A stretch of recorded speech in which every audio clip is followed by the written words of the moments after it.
தமிழ்நாட்டில் ஆட்சியே இல்லை, ஒரு முதலமைச்சரே இல்லை. ஒரு துறை இன்னொரு அரசாங்க துறையோட மோதுது. காவல்துறை போக்குவரத்து துறையோட மோதுறாங்க. ஏன் மோதுறாங்க? என் மேலே கேஸ் என் மேலே டிக்கெட்டு இல்லாமல் விடமாட்டேன்ட்டல, ஓ மேலே கேஸ் போடல. இது உலகத்தில் எங்கேயுமே நடக்காது. உள்ள ஜெயிலுக்குள்ளே அடிப்பானா மற்ற கைதி, இவங்க அதுக்கு பொறுப்பு இல்லையா? அப்போ எதுக்கு ஜெயில் சூப்பரண்ட்னு ஒரு ஆள் வச்சுருக்கீங்க? ஜெயிலில் உள்ளே போகிறவங்களுக்கு பாதுகாப்பு கொடுக்க வேண்டியது யார்? ஜெயில் சூப்பரண்ட்டை சஸ்பெண்ட் பண்ணணும்ல நீங்கள். EVKS உடல்நிலை படுமோசமாக இருக்குது. டாக்டருங்க ப்ரெஷர் அத்தனை இதுவும் அவருக்கு இருக்கிறதா செய்தி வருது. இந்த இதில் மாட்டுக்கறி சாப்பிட்ற வயசா? மாட்டுக்கறி சாப்பிட்றதுக்கு முதல்ல பல்லு இருக்கா? நீங்கள் தப்பு செஞ்சீங்கன்னா போடுறதுக்கு தான் குண்டர்கள் சட்டம். கோட்டா வச்சுக்கிட்டா தப்பு செஞ்சவன் செய்யாதவன் ரோட்டில் போகிறவன் இதில் படுத்து கிடந்தவன் மரத்துக்கு கீழே படுத்து கிடந்தவன் இவனை பூரா போட்டு குண்டாசை போட்டா மனசாட்சி வேணாம்.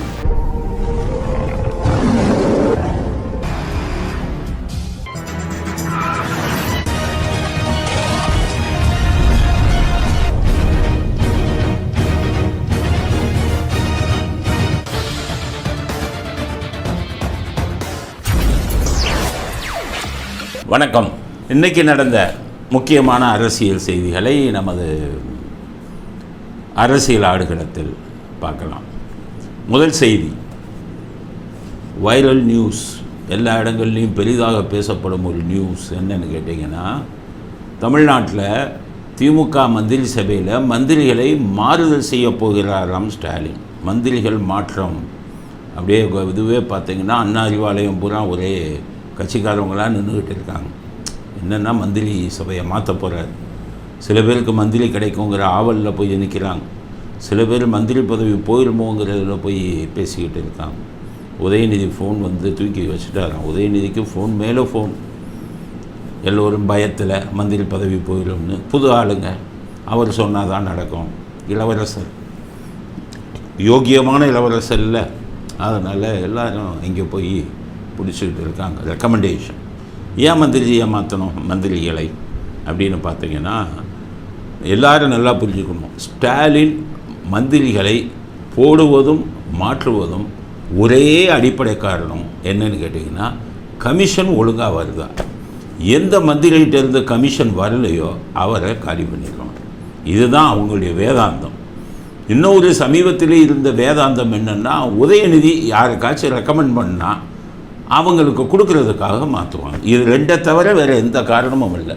மற்ற மாநிலங்களில் எப்படி மாற்றுவாங்க, ஜெயலலிதாலாம் எப்படி மாற்றுவாங்கன்னா, ஜெயலலிதாவை பாராட்டி சொல்கிறேன்னு உண்மையே சொல்கிறேன். நான் சொன்னதை நீங்கள் சிந்திச்சு யோசிச்சுட்டு ரைட்டு சார் சொல்ல உண்மையான முடிவு பண்ணுங்கள். எடுத்த உடனேயே ஜெயலலிதா மோசங்கிறது இல்லை, நிர்வாகங்கிறது வேறு.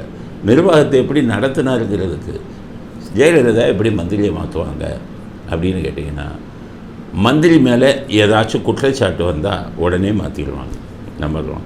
ஆனால் அந்த குற்றச்சாட்டை வெளியில் சொல்ல மாட்டாங்க. எல்லோரும் ஆளுக்கு ஒருக்கு தான் சொல்லுவாங்க, அவங்க வாயத்திறந்து சொல்ல மாட்டாங்க. ரெண்டாவது, அவங்க துறையில் காவல்துறையில் யாராச்சும் தலையிடக்கூடாது. கமிஷனர்கிட்ட பேசினேன், ஒரு மோசமான ஆளுக்கு ரெக்கமெண்டேஷன் பண்ணேன்னா உடனே மாற்றிடுவாங்க. இப்படித்தான் ஜெயலலிதாவில் மந்திரி சபை இருக்குது. எல்லாம் டம்மியாக தான் வச்சுருந்தாங்க. டம்மியாக வேலையை பாரு அப்படி தான் மாற்றினாங்க. சில மந்திரிகளுக்கெல்லாம் வேலையே தெரியாது. அவங்களுக்கெல்லாம் ஐஏஎஸ் ஆஃபீஸரை கூப்பிட்டு அவங்களுக்கு வேலையை சொல்லிக் கொடுங்க அப்படின்னு சொல்லுவாங்க. இப்படித்தான் மந்திரிகள் மாற்றம் இருந்தது. எம்ஜிஆர் பீரியடில் எப்படின்னு கேட்டிங்கன்னா, லஞ்சம் வாங்கினாங்கன்னு வச்சுக்கோங்க, கூப்பிட்டு உதச்சி மாற்றிடுவார். கூப்பிடுவார், விழுகும், மாற்றிடுவோம். சில பேருக்கு வார்னிங் கொடுத்துருவார், லஞ்சம் வாங்கியிருக்க, இன்னுமே வாங்கினா உன்னை தூக்கிடுவேன், ஒழுங்காக போ. அடி வாங்கினதை வெளியில் சொல்லாமல் மந்திரிங்க வந்துடுவாங்க. இப்படித்தான் அப்போ தெரியும். எம்ஜிஆர் இதில் தகுதியின் அடிப்படையில். அதனால தான் அவங்களுக்கு ஐசரி வேலன் அவர்களெல்லாம் ரொம்ப ஒன்றுமே படிக்காதவர். ஐசரி கணேசனுடைய வேல்டெக் யூனிவர்சிட்டி ஐசரி கணேசனுடைய தந்தை மந்திரி பதவியை கொடுக்கல, பார்லிமெண்ட்டு செயலாளர்னு தான் கொடுத்தார். இப்படித்தான் மந்திரியை மாற்றுறதுங்கிறது அவ்வளோ சாதாரண விஷயம் இல்லை. கருணாநிதி எப்படி மாற்றுவார் அப்படின்னா, அதுதானே ரொம்ப இன்ட்ரெஸ்டிங்கான கதை. வீட்டில் கிச்சன் கேபினட் கனிமொழி சொன்னால் ஒரு மாறுதல். ஸ்டாலின் அங்கே சொல்வார், அந்த மந்திரி சரியில்லை, நான் ரெக்கமெண்டேஷன் பண்ணால் ஒன்றும் செய்யலை, உடனே மாற்றுங்கம்பார். உடனே மந்திரியை மாற்றிடுவார். அழகிரி அவர் வந்து சொல்லுவார், அப்பா அவன் சரியில்லை, நான் சொன்னேன் செய்யலை, உடனே தூக்கு மாற்றிடுவார். மாற்றி குடும்பத்து அதனால் திமுகவில் கருணாநிதி இருக்கும்போது மந்திரியாக இருக்கிறது ரொம்ப கஷ்டம். எல்லாரையும் அனுசரித்து போகணும். ஸ்டாலின் ஃபோன் பண்ணுவார், உடனே செஞ்சிடணும். கனிமொழி ஃபோன் பண்ணுவாங்க, உடனே செய்யணும். ராஜாத்தி அம்மாள் ஃபோன் பண்ணுவாங்க, உடனே செய்யணும். தயாளம்மாள் ஃபோன் பண்ணுவாங்க, உடனே செய்யணும். மூக்காளகிரி ஃபோன் பண்ணுவாங்க, உடனே அவங்க ஃபேமிலியிலேருந்து எல்லாம் ஃபோன் பண்ணுவாங்க. தயாநிதி மாதிரி ஃபோன் பண்ணுவார், இல்லைன்னா வற்றி வச்சுருவாங்க. மந்திரிகள்லாம் பயந்துக்கிட்டே வேலை செய்யணும் கருணாநிதிகிட்ட. அவ்வளோ பற்றியும் சரி பண்ணி வச்சுக்கணும். இப்படி இருந்த காலம் கருணாநிதி காலம். இப்போ ஸ்டாலின் காலம் எப்படின்னு கேட்டிங்கன்னா, பங்கு வரணும். யாராக இருந்தால் என்ன, நீ கொள்ளை எவ்வளோ நாளும் அடிச்சுக்க. இப்படி ஒரு முதலமைச்சர் வந்து நீங்கள் இந்தியாவில் உலகத்திலேயே தர முடியாது. நீ எவ்வளோ நாளும் கொள்ளையடிச்சுக்க. முதல் மந்திரிக்கு பயப்படுவாங்க, ஐயோ லஞ்சம் வாங்கிட்டா தெரிஞ்சு போகும், உளவுத்துறையிலேருந்து கண்டுபிடிச்சிருவாங்க அப்படின்னு பயப்படுவாங்க. எம்ஜிஆர் ஜெயலலிதா இருக்கும்போது, கருணாநிதி இருக்கும்போது கவலையே இல்லை. நீ அவரும் எப்படின்னு கேட்டிங்கன்னா, என் குடும்ப உறுப்பினர்களை அனுசரித்து போகும். அவங்ககிட்டருந்து எனக்கு புகார் வரக்கூடாது, வந்தால் மாற்றிடுவேன். இது கருணாநிதி ஈரா. ஸ்டாலின் ஈரா பங்கு வரலைன்னா காலி. அடுத்த இது என்னன்னு கேட்டிங்கன்னா, உதயநிதி ரெக்கமெண்டேஷன் தான் நீங்கள் காலி. அதனால் ஒவ்வொரு மந்திரியும் உதயநிதியை புரிஞ்சுக்கணும். சட்டசபையில் அப்படி உதயநிதி வந்தால் எல்லா மந்திரிகளும் அவர் சீட்டுக்கு போய் கும்பிட்டுட்டு வருவாங்க. இந்த ஏவா வேலு அவர் உதயநிதி வாழும் பெரியார் அப்படின்னு சட்டசபையில் பேசுகிறார். எதுக்குன்னா அவங்க ஐஸ் வச்சுக்கணும், இல்லைன்னா மந்திரி காலி. இப்படி ஒரு கேவலமான நிலைமை இப்போ வந்து. இப்போ 3 மந்திரிங்க பேர் அடிபடு காலி பண்ண போகிறாங்க. முதல் மந்திரி யாருன்னு கேட்டிங்கன்னா, ஈரோடு முத்துசாமி. இவர் எம்ஜிஆர் காலத்திலிருந்து மந்திரியாக இருக்கார். எம்ஜிஆரே இவரை மந்திரியாக வச்சுருந்தார். எந்த காலம்? உங்களில் ஒருவன் ஒரு புத்தகம் எழுதினார்ல ஸ்டாலின். அப்போ அவர் என்ன எழுதினார்? கட்சி தலைவர்கள் டீ வாங்கிட்டு வர சொல்லுவாங்க, நான் அவர் சைக்கிளில் போய் வாங்கிட்டு வருவார். நான் எழுதியிருக்காரு, ஏதோ வாங்கிட்டு வர சொல்லுவாங்க, நான் சைக்கிளில் போய் வாங்கிட்டு வருவேன்.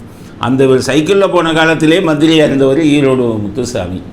அவரை தூக்கி ஸ்டாலின் மந்திரியாக போட்டு அதுவும் டாஸ்மாகுக்கு போட்டார். அப்போவே நினச்சேன், என்னடா அவர் பழைய ஆள், எம்ஜிஆர்கிட்ட இருந்தவர், நேர்மையான ஆள், இவரை போய் டாஸ்மாகில் போடுறாங்களே, ஒரு பங்கு கொடுக்க மாட்டாருன்னு நான் ஒரு இதில் பேசியிருந்தேன். கரெக்டாக ஒரு பங்கு வரலை. என்னடா செந்தில் பாலாஜி கோடியாக வந்து கொடுத்தாரு, பாட்டிலுக்கு 10 ரூபா 20 ரூபா கமிஷன் வச்சு கொடுத்தாரு, ஒரு கடைக்கு 60,000 ரூபா வாங்கி நமக்கு அள்ளி கொட்டினாரு.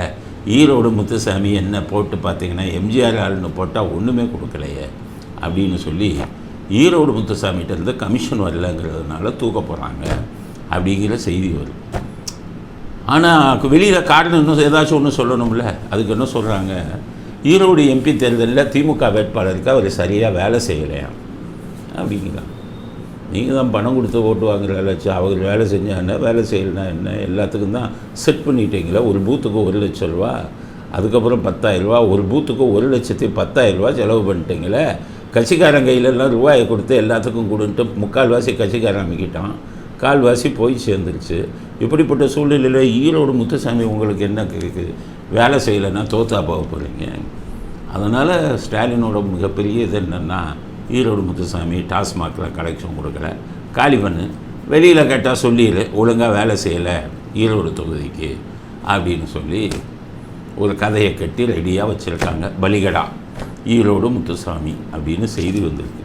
அடுத்த பலிகடா ஏடிஎம்கேலேருந்து வந்தவர் ராஜகண்ணப்பன். அவர் ராமநாதபுரம் தொகுதி. அவருக்கு யாதவர்கள் வந்தால் இங்கே கொஞ்சம் அதிகம் ராமநாதபுரத்தில். இவர் சொல்கிற ஆளுக்கு பெரும்பாலான எல்லா யாதவர்களும் ஓட்டு போட மாட்டாங்க. எல்லா பல யாதவர்கள் ராமநாதர் இருக்கிறவங்க ரொம்ப கரெக்டாக ஆளை பார்த்து தான் போடுவாங்க. ஒரு சில பேர் அதுக்குன்னு ஒரு குரூப் இருக்குது, இவருக்கு போட்டு வச்சுருக்காரு, அவங்க இவர் சொன்னால் ஓட்டு போடுவாங்க. அதனால் ஈரோடில் ராமநாதபுரத்தில் இவர் கொஞ்சம் யாதவர்கள் மத்தியில் கொஞ்சம் ஓட் பேங்க் இருக்குது. இப்போ எலெக்ஷனில் அதுக்காகத்தான் அவர் அதிமுகவில் இருந்து ஜெயலலிதா அவர்கள் மரணம் அடைஞ்ச பிறகு இப்போ ஸ்டாலின்கிட்ட வந்து சேர்ந்த உடனே பதவி கொடுத்தார். ஏன்னா ராமநாதபுரத்தில் யாதவர் ஓட்டு இருக்குது அப்படின்னு. ஆனால் ஒரு விஷயம், அவர் ஜெயலலிதா பீரியட்லேயே மந்திரியாக இருந்தவர். ஸ்டாலின் சும்மா சுற்றிக்கிட்டு இருக்கும்போதெல்லாம் மந்திரியாக இருந்தவர். 91லேயே மந்திரி கண்ணப்பன். அவங்களுக்குன்னு சுயமரியாதை இருக்குல்ல. ராமநாதபுரம் தொகுதியில் ஸ்டாலின் யாரை நிறுத்தினார் பார்த்துக்கோங்க, ஒரு முஸ்லீம் லீக், அதுலேருந்து ஒரு கேண்டிடேட். அந்த ஆள் என்னென்னா பயங்கரமான ரவுடியாக இருக்கார். இந்த வீடியோவை பாருங்கள். அதாவது ஒரு விழா நடத்துகிறாங்க, அந்த விழாவில் வந்து மந்திரி கண்ணப்பன் கலந்துக்கிறாரு, லோக்கல் எம்எல்ஏ கலந்துக்கிறாங்க, கலெக்டர் கலந்துக்கிறாரு. இவர் லார்டு யார், இந்த இவர் முஸ்லீம் லீக், இவர் ஒரு சீட்டை வாங்கிக்கிட்டு அதுக்கு ஒரு கேண்டிடேட்டு லார்டு. இவர் என்னென்னா, நான் வராமல் இவர் வர லேட் ஆகிடுச்சு, விழாவை ஆரம்பிச்சுட்டாங்க, அரசாங்க விழா. அங்கேருந்து வந்தோடனே மேடையிலேயே நான் வராமல் ஏன் ஆரம்பித்தான் அப்படின்னு சொல்லி கண்ணப்பனை அடிக்க போகிறார்.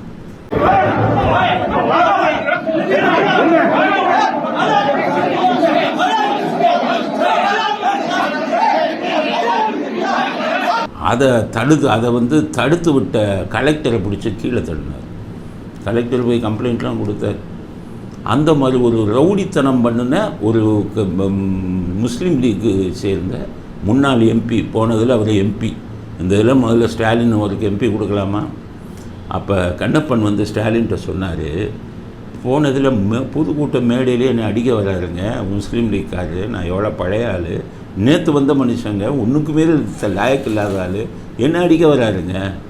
நீங்கள் அவருக்கு இந்த தடவை நீங்கள் முஸ்லீம் லீக்கு சீட்டு கொடுங்க, ஆனால் இந்த வேட்பாளரை நீங்கள் நிறுத்தாதீங்க, அப்புறம் நான் வந்து வேலை செய்ய முடியாது, என்னை அவ்வளோ அவமானப்படுத்திட்டாருன்னு சொன்னார். ஸ்டாலின் வேணும்னே அதே முஸ்லீம் லீக்குக்கு அங்கே சீட்டு கொடுத்து கண்ணப்பனை அடிக்க வந்த அதே ஆள் கேண்டிடேட் போட்டார். ஏமா வேலை செய்வான்? தன்மானம் சுயமரியாதை இருக்கிறவன் வேலை செய்வானா?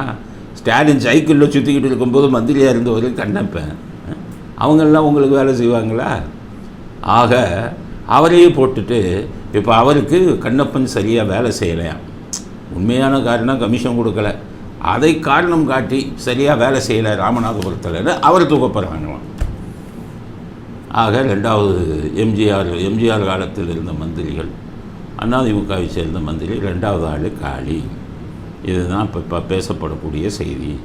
அடுத்து பிடிஆர் தியாகராஜனுக்கு நல்ல மந்திரி பதவி கொடுக்க போகிறாங்க. ஏன்னா தூக்கம் வரல ஸ்டாலின்.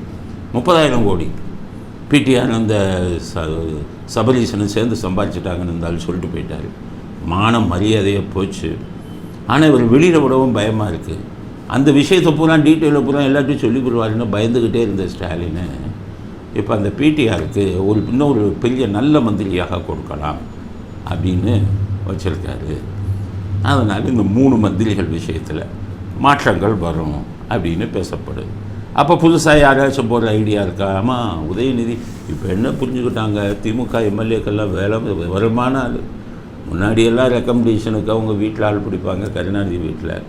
இப்போ ஆள் பிடிக்கிறதுக்கு 2 பேர் 3 பேர் தான். இப்போ துர்கா ஸ்டாலின் ஒருத்தர் பிடிச்சார், ஆனால் மந்திரி பதவி கிடைக்கல. அப்புறம் சபரீசனை பிடிச்சாங்க, மந்திரி பதவி கிடைக்கல. அப்போ இவங்கெல்லாம் சேர்ந்து என்ன பண்ணிட்டாங்க, சினிமா நடிகைகளை பிடிச்சோம்னா அவங்க உதயநிதிட்ட சொன்னால் மந்திரி பதவி நிச்சயம். ஏன்னா இந்த எம்பி தேர்தலில் அது ஒர்க் அவுட் ஆகிருக்கு. சினிமா நடிகைகளை பிடிச்சவங்க சில பேருக்கு சீட்டு கிடச்சிது. அதனால் இந்த புது முகங்கள்லாம் இப்போ சினிமா நடிகைகள், கோலிவுட்டில் இருக்கிற சினிமா நடிகைகள் வீட்டை சுற்றி அவங்க ரெக்கமெண்டேஷனுக்கு கையெடுத்து கும்பிட்டுக்கிட்டு இருக்காங்க அப்படிங்கிற செய்தி வந்துருக்கு. அப்போ அவங்கள ரெக்கமெண்டேஷனில் உதயநிதி ஒரு சில லிஸ்ட்டை வச்சுருக்காராம். அப்பாட்ட போய் இவங்களுக்கெல்லாம் போட்டே ஆகணும் அப்படின்னு சொல்கிறாராம். அதனால் உதயநிதி கொடுத்த லிஸ்ட்டில் சில பேர் புதுமுகங்கள் வருவார்கள். இதுதான் மந்திரி சபையில் திமுக ஆட்சியில் ஏற்பட போகும் மாற்றம் அப்படிங்கிற செய்தி வந்திருக்கு. சில நாட்களில் சில பேர் தலை காலியாகும், சில பேர் புதியவர்கள், சினிமா நடிகைகளிடம் செல்வாக்கு உள்ளவர்கள் உள்ளே வருவார்கள். இதுதான் திமுகவில் அமைச்சரவை சம்பந்தப்பட்ட செய்தி அப்படிங்கிறது முதல் செய்தி. அடுத்த செய்தி, இந்த இர்ஃபான் எனக்கு என்ன குழந்தை பிறக்க போகுதுன்னு சொன்னார். அந்த இர்ஃபான் அவர் என்ன பண்ணிட்டார், அறிவிச்சிட்டார் எனக்கு இந்த குழந்தை பிறக்க போகுது.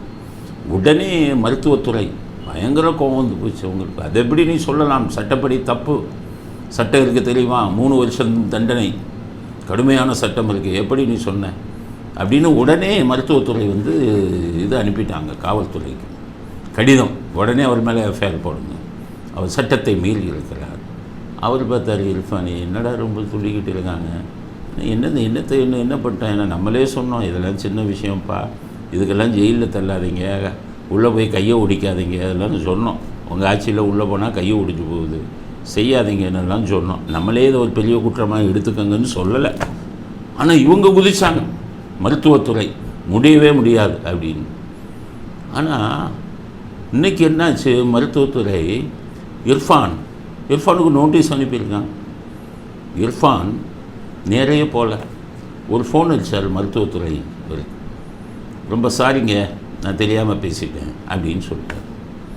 உடனே மருத்துவத்துறை அவர் மீது நாங்கள் கொடுத்த இது வந்து வாபஸ் பெற்றுவிட்டோம், அவர் மீது எந்த நடவடிக்கையும் இல்லை. அதனால் இடிக்குத ஒரு இதில் வந்து இந்த மாதிரி பண்ண மாட்டாங்களே, டிஎம்கேல ஒரு இதை போட்டு பேரம் பேசுவாங்க, ஏதாச்சும் ஒன்று பேசுவாங்களே, எப்படி இவர் மேலே மட்டும் வாபஸ் வாங்கினாங்கன்னு பார்த்தீங்கன்னா இந்த வீடியோவை பாருங்கள். சொல்லிட்டு இப்போ நீங்கள் ஃப்ரெண்ட் ஆகிட்டீங்க கரெக்டுங்களா? ஃப்ரெண்டு தானே, கை கொடுக்க ப்ரோ, ஃப்ரெண்டு. ஓகே, ஸோ நீங்கள் நம்ம ஃப்ரெண்டு சரிங்களா? ஸோ ஓகே படத்தில் வர ஓகே படத்தில் வர மாதிரி நான் ஏதாவது போலீஸ்கிட்ட மாட்டிட்டு உங்களுக்கு கால் பண்ண நான் ஹெல்ப் பண்ணுவேன். அவர் வந்து உதயநிதிக்கு செல்ல பிள்ளை, அதனால 2 பேரும் அப்படியே கொஞ்சம் குழாவுறாங்க. இந்த வீடியோவில் பாரு, இப்போ தெரிஞ்சதா ஏன் இர்ஃபான் மேலே நடவடிக்கை எடுக்கலைன்னு. உதயநிதி சொல்லிட்டாரு, நீ என்ன இங்கே நேராக போய் பேசுகிறது, ஃபோனில் மன்னிப்பு சொன்னேன்னு சொல்லிடுறேன், நான் பார்த்துக்கிறேன். ஒரு ஃபோன் மருத்துவத்துறை, இர்ஃபான் மேலே கேஸ் எல்லாம் கிடையாது, வாபஸ் வாங்கணும். உடனே மருத்துவத்துறை வாபஸ் வாங்கி விட்டோம். இப்போ இதில் சட்ட பிரச்சனை வருது. இந்த மாதிரி குற்றங்களுக்கு புகாரை வாபஸ் வாங்கலாமா? இப்போ ஒருத்தர் கொலை பண்ணிட்டார், உடனே புகார் கொடுத்தவங்க நாங்கள் வாபஸ் வாங்கிக்கிறோம் அப்படின்ட்டா உதயநிதி ஃபோன் பண்ணிட்டா கொலை குற்றத்தை மன்னிக்க முடியுமா? பாலியல் பலாத்கார குற்றத்தை மன்னிக்க முடியுமா? சட்டத்தில் இடமில்லை. சட்டம் என்ன சொல்லுது? Cognizable offence, non bailable.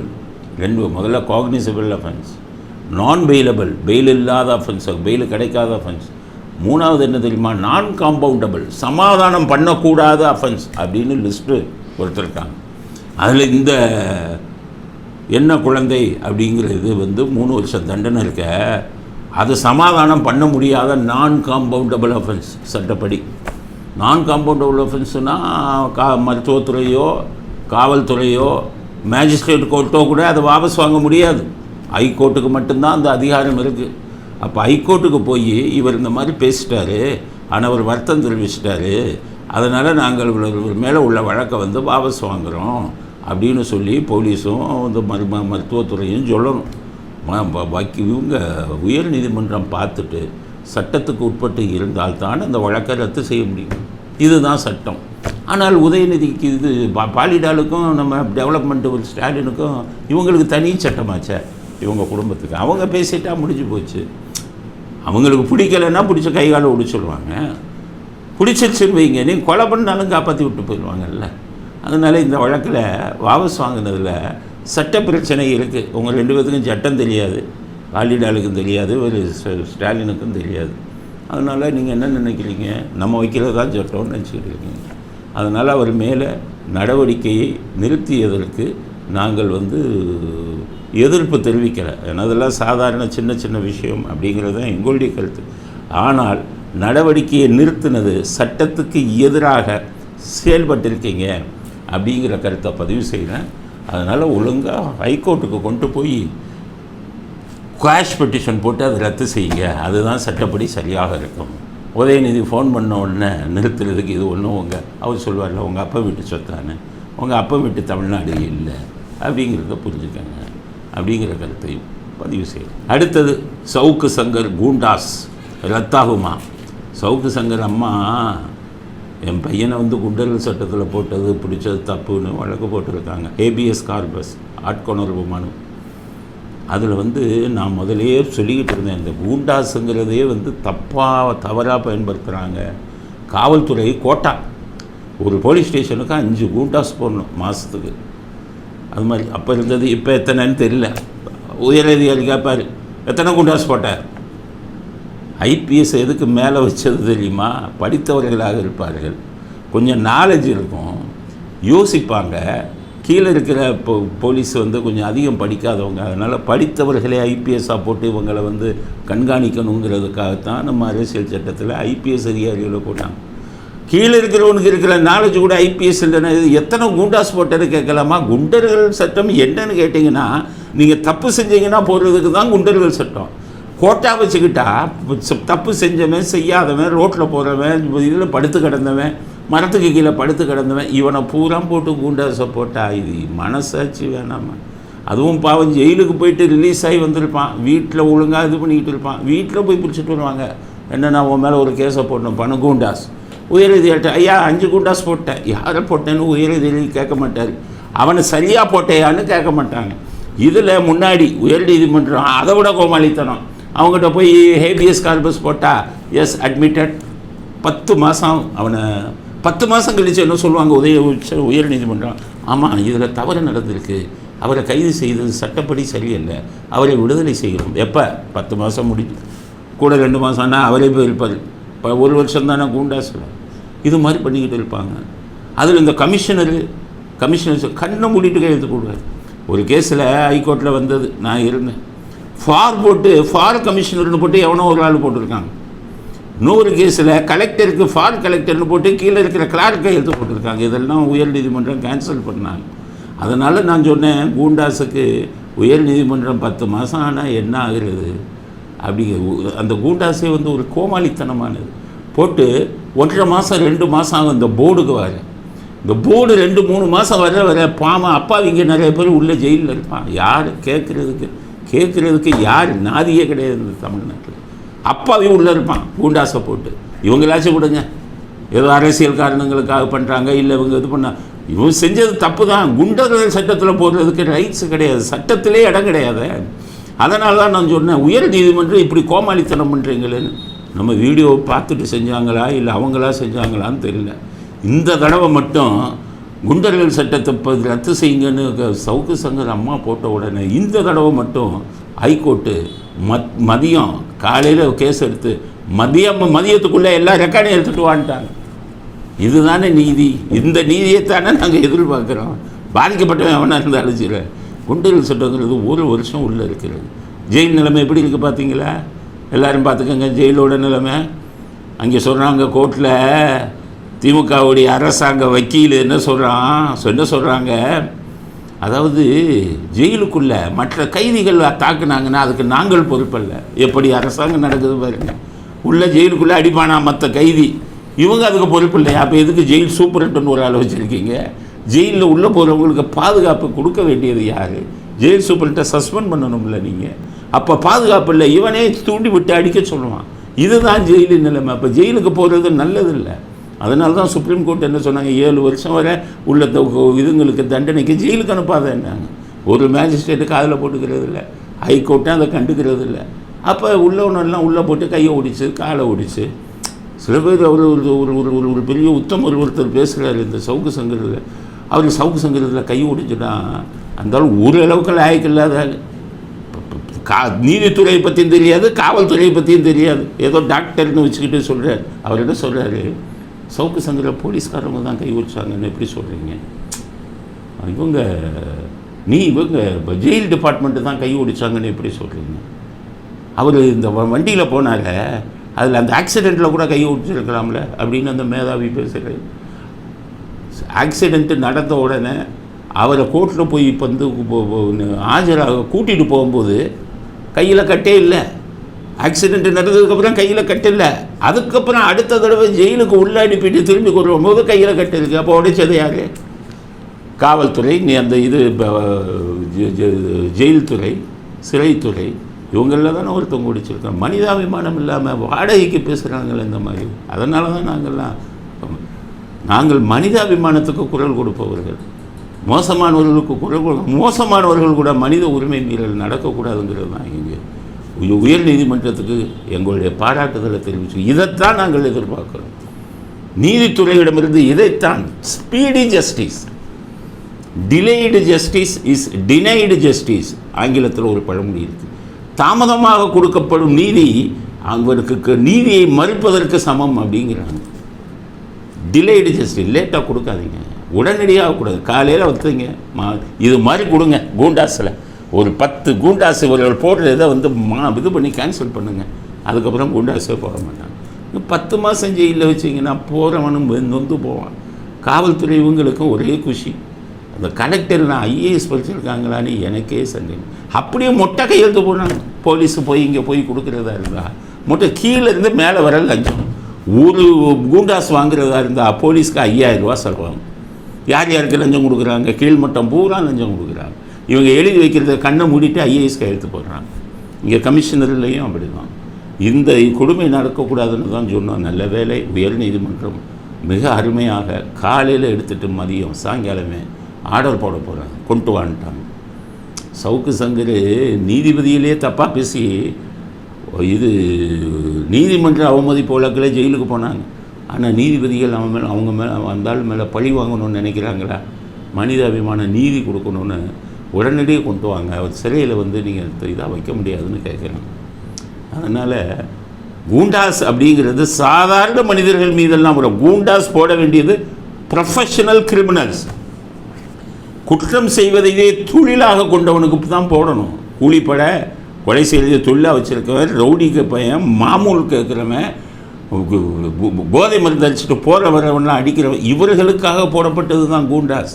ஆனால் எத்தனை முன்னாள் மந்திரிகள் படித்தவன் இத்தனை பேர் மேலேயும் கூண்டாஸை போட்டு ஒவ்வொருத்தனும் ஒரு வருஷம் ஜெயிலில் இருந்துட்டு வந்தால் நீதித்துறைக்கே கேவலம் இல்லையா? அந்த பணியை நீதித்துறை இப்போது சரியாக செய்திருக்கிறது அப்படிங்கிறது முதல் கருத்து. அதுலேயே இப்போ சவுக்கு சங்கர் அம்மா இன்னொன்று கேட்குறாங்க. என் பையனை கையை ஒடித்ததுக்கு நேஷனல் மனித உரிமை ஆணையம், தேசிய மனித உரிமை ஆணையத்துக்கு நடவடிக்கை எடுக்க சொல்லி இது பண்ணுங்கன்னு ஒன்று கேட்டிருக்காங்க. அதுக்கும் வந்து அவர் சில கட்டுப்பாடுகளை, இந்த சவுக்கு சங்கர் அசிங்கமாகலாம் பேசுகிறாரு, அதெல்லாம் பண்ண மாட்டேன்னு சொல்லி எழுதி கொடுங்க அப்படின்னு. எங்களை பொறுத்தவரை தேசிய மனித உரிமை ஆணையத்துக்கு போட்டி அடித்தது யார்? இவ்வளோ பெரிய உயர் அதிகாரிகள் இருந்தாலும் வீட்டுக்கு அனுப்புங்க, இல்லைன்னா அரெஸ்ட் பண்ணி உள்ளே போடுங்க. அதைத்தான் நாங்கள் சொல்கிறோம். பதவி இருக்கிறது என்பதற்காக நீங்கள் தலைக்கு மேலே சுற்றக்கூடாது. காவல்துறைக்கு தான் சொல்கிறோம். எத்தனை அதிகாரிகளை பார்த்து இப்படியெல்லாம் இல்லையே. இப்போ நேற்று ஒரு இன்சிடெண்ட் நடந்தது. காவலர்கிட்ட டிக்கெட்டு கேட்டார் கண்டக்டர். அவர் கேட்டது சட்டப்படி ரைட், சட்டப்படி வாரண்ட்டு கொடுக்கணுன்னு தான் இருக்குது, ஓசியில் போகிறது இல்லை. ஆனால் ஸ்டாலின் சொல்லியிருக்காருல்ல, இந்த காவலர்களுக்கு வந்து ஃப்ரீ இலவசம்னு சட்டசபையில் 2021 செப்டம்பர் மாதம் 13ஆம் சொல்லியிருக்காருன்னு சொன்னேன். அப்போ ஒரு முதலமைச்சர் சொன்னதுக்கு ஏன் நீங்கள் அதே போல் முதலமைச்சர் வாயை திறந்துருக்கணும், அவர் எந்த காவலர்கள் மேலேயும் இது பண்ணாதீங்க, நான் அறிவு போட்டுட்டேன் காவலர்களுக்கு இலவசம் அப்படின்னு சொன்னால் முடிஞ்சு போகுதில்லை. வாயவே திறக்கலை. அப்போ என்ன அர்த்தம்? தூக்கத்தில் இருக்கிறார் முதலமைச்சர். பேப்பர் பார்க்குறது இல்லை, எதுவுமே பார்க்குறது இல்லை. இந்த நிகழ்ச்சி நடந்ததே அவருக்கு தெரியாது. நேற்று இந்த 150 ரூபா இளநிக்காரங்கிட்ட வாங்கி இப்போ லஞ்சம் வாங்கினாங்கன்னு ஒரு இது பேசுகிறேன். நியாயமான முதலமைச்சராக இருந்தால் உடனே கூப்பிட்டு அந்த கார்ப்பரேஷனில் லஞ்சம் கேட்டது யாருன்னு கூப்பிட்டு சஸ்பெண்ட் பண்ணி ஒரு அறிக்கை விடணும். இந்த மாதிரி ரோடுகளில் கடை வச்சுருக்கிறவங்க இவங்ககிட்ட இலவசமாகவோ அவங்ககிட்ட மாமூலோ கட்சிக்காரனோ கார்ப்பரேஷனோ போலீஸோ கேட்டால் கடுமையான நடவடிக்கை எடுக்கணும்னு சொல்லி எடுப்பேன்னு சொல்லி ஒரு முதலமைச்சர், நல்ல முதலமைச்சராக இருந்தால் நீங்கள் சொல்லணும். நீங்கள் முதலமைச்சருக்கே தகுதி இல்லையே. இப்போ என்ன நடந்தது? போலீஸ்காரங்கிட்ட கேட்டார். இன்றைக்கி என்ன பண்ணுறாங்க, போலீஸ்கார்கிட்ட டிக்கெட்டு கேட்டாங்கன்னு போக்குவரத்து துறை பஸ்ஸில் மேலே வர்றவங்கெல்லாம் கேஸ் போடுறாங்க போலீஸ்.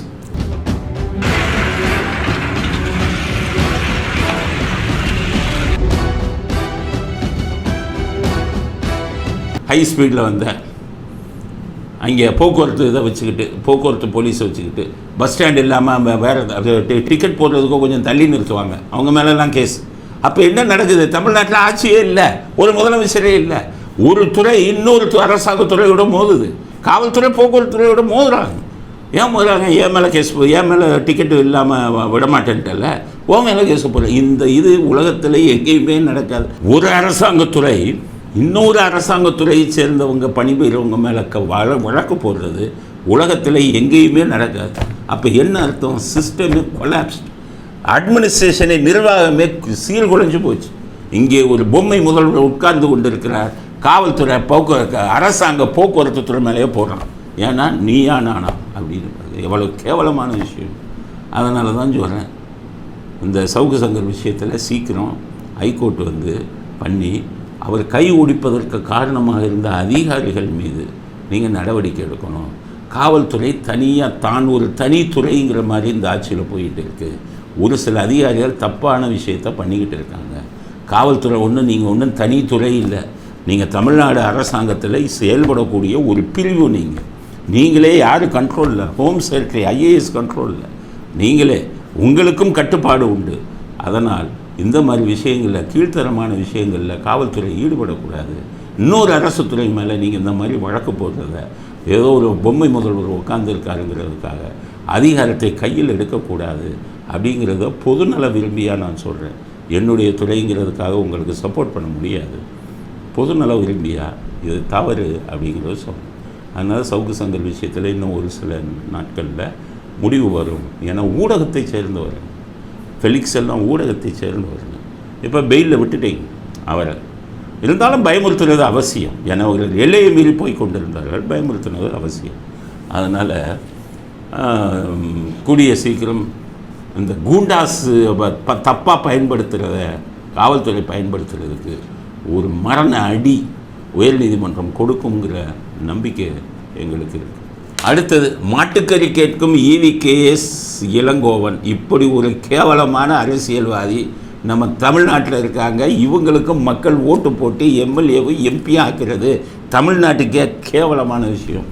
ஆமாம், எங்களுக்கு நாங்கள் வந்தோம்னா எங்களுக்கு நான் வெஜிடேரியன் வேணும், எங்களுக்கு பீஃப் பிடிக்கும், அதெல்லாம் நான் வெஜிடேரியன் பீஃப் எல்லாம் பண்ணிடுறோம். வரும்போது சொல்கிறோம், நீங்கள் பண்ணிடுறோம். 2 நாள் டைம் கொடுப்போம். அதாவது இந்த செல்வ பெருந்தகை காங்கிரஸை சேர்ந்தவர், அவர் என்ன சொன்னார், மோடி எங்களை தாக்கி பேசிட்டாரு, நாங்கள் உடனடியாக போராட்டம் நடத்த போகிறோம், பாஜக அலுவலகத்தை முற்றுகையிட போகிறோம்னு. அப்போ எல்லோரும் என்ன சொன்னாங்க, அண்ணாமலை என்ன சொன்னார், முற்றுகையிடுங்கப்பா, பாஜக அலுவலகத்துக்கு தானே வரணும், வாங்க 10 பேர் வருவீங்களா, உங்களுக்கு சாப்பாடு ரெடி பண்ணுறேன்னு. அது காங்கிரஸுக்கு ஒருத்தம் கூட இல்லை தமிழ்நாட்டில், 10 சீட்டு தான், 10 பேர் கூட இல்லை. 1000 ரூபா கொடுத்து பிரியாணி கொடுத்தா கூட்டிகிட்டு வரணுங்கிறதுக்காக நாகரிகமான முறையில் வாங்கப்பா சாப்பாடு போடணும்னு. இதுக்கு நாகரிகமான முறையில் பதில் கொடுத்துருக்கலாம். நீங்கள் தான் அநாகரிகமான ஆளாச்சே. இருக்கிறதுலே மோசமானவங்க பூரா காங்கிரஸில் தானே இருக்கீங்க. ஒரே கட்சி, ஒரு 10 பேர் MP வந்தால் அந்த 10 பேருக்கு மட்டும் சீட்டு, MLA வந்தால் ஒரு 20 பேருக்கு சீட்டு, போட்டாலேயே திருப்பி போடுறது, டெல்லியில் போய் வெக்கம் இல்லாமல் ரெக்கமெண்டேஷனுக்கு ஆள் பிடிச்சி சீட்டு வாங்குறது. உங்கள் காங்கிரஸ் கலாச்சாரமே இப்படித்தானே. ஒரு அரசியல் விமர்சனத்துக்கு நீங்கள் எப்படி பதில் சொல்லணும்? 10 பேருக்கு சாப்பாடு வாங்க போடுறேங்கிறது ஒரு அரசியல் விமர்சனம். அண்ணாமலைக்காக நான் வக்காலத்தை வாங்கலை. அவர் சொல்கிறது ஒரு நாகரிகமான அரசியல் விமர்சனம். வாங்க 10 பேருக்கு ஓட்டு போடுறேன், சாப்பாடு போடுறேன்னா EVKS இளங்கோவங்க நான் வரோம், மாட்டுக்கறி வேணும் எங்களுக்கு அப்படி, மாட்டுக்கறி ஆக்கி வைங்க, நாங்கள் சாப்பிட்றோம். மாட்டுக்கறி சாப்பிட்றதுக்கு முதல்ல பல்லு இருக்கா EVKS இளங்கோவனுக்கு? EVKS இளங்கோவன் உடல்நிலை படுமோசமாக இருக்குது. டாக்டருங்க ப்ரெஷர் அத்தனை இதுவும் அவருக்கு இருக்கிறதா செய்தி வந்து. இந்த இதில் மாட்டுக்கறி சாப்பிட்ற வயசா? மாட்டுக்கறி சாப்பிட்றதுக்கு முதல்ல பல்லு இருக்கா? அது அவருக்கு எருமை மாடுனா ரொம்ப பிடிக்கும் EVKS இளங்கோவன். ஏன்னா இதுக்கு முன்னாடி ஒரு இதில் கவர்னரை எருமை மாடுன்னாரு EVKS இளங்கோவன், அந்த வீடியோ கூட போட்டோம். அப்போ எருமை மாடுனா ரொம்ப பிடிக்கும். சரி, அப்போ அண்ணாமலைகிட்ட சொல்கிறோம், அவருக்கு எருமை மாடுனா ரொம்ப பிடிக்கும், மாட்டுக்கறின்னு கேட்குறாரு. 10 பேருக்கு எருமை மாட்டுக்கறி ஆக்கி வைங்க. EVKS இளங்கோவன் சாப்பிட்றாரான்னு பார்ப்போம். சாப்பிட்றதுக்கு பல்லு இருக்கா, ரத்த கொதிப்பு இருக்குது, மற்ற பிரச்சனைகள்லாம் இருக்குது, முதல்ல அவரால் சாப்பிட முடியுமா அப்படிங்கிறத பார்ப்போம். அப்படிங்கிறது தான் அண்ணாமலைக்கு செய்தியை சொல்கிறோம்.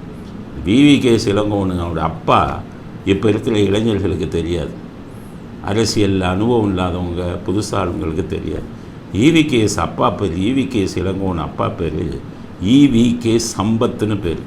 இவர் யாருன்னா, அந்த திராவிட மாடல் குரூப் இருக்குல்ல,